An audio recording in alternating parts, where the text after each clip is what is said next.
In this directive, I have taken the unprecedented step of extending certain protections that we have for the American people to people overseas.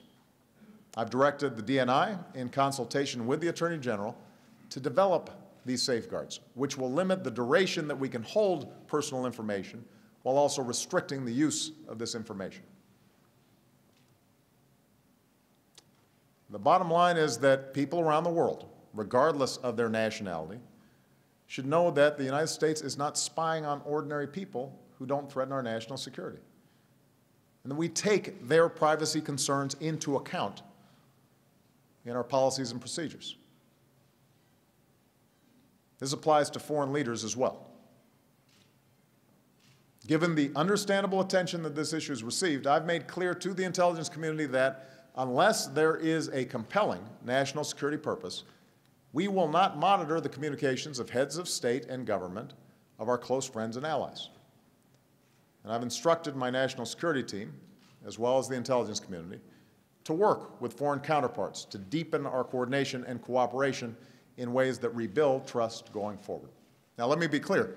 Our intelligence agencies will continue to gather information about the intentions of governments, as opposed to ordinary citizens, around the world, in the same way that the intelligence services of every other nation does. We will not apologize simply because our services may be more effective. But heads of state and government with whom we work closely and on whose cooperation we depend should feel confident that we are treating them as real partners. And the changes I've ordered do just that. Now, given the fact of an open investigation, I'm not going to dwell on Mr. Snowden's actions or his motivations. I will say that our nation's defense depends in part on the fidelity of those entrusted with our nation's secrets. If any individual who objects to government policy can take it into their own hands to publicly disclose classified information, then we will not be able to keep our people safe or conduct foreign policy. Moreover, the sensational way in which these disclosures have come out has often shed more heat than light, while revealing methods to our adversaries that could impact our operations in ways that we may not fully understand for years to come. We can and should be more transparent in how government uses this authority.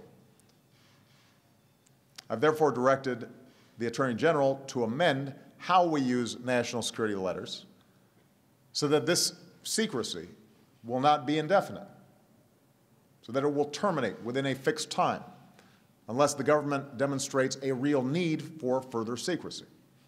I am therefore ordering a transition that will end the Section 215 bulk metadata program as it currently exists and establish a mechanism that preserves the capabilities we need without the government holding this bulk metadata. This will not be simple.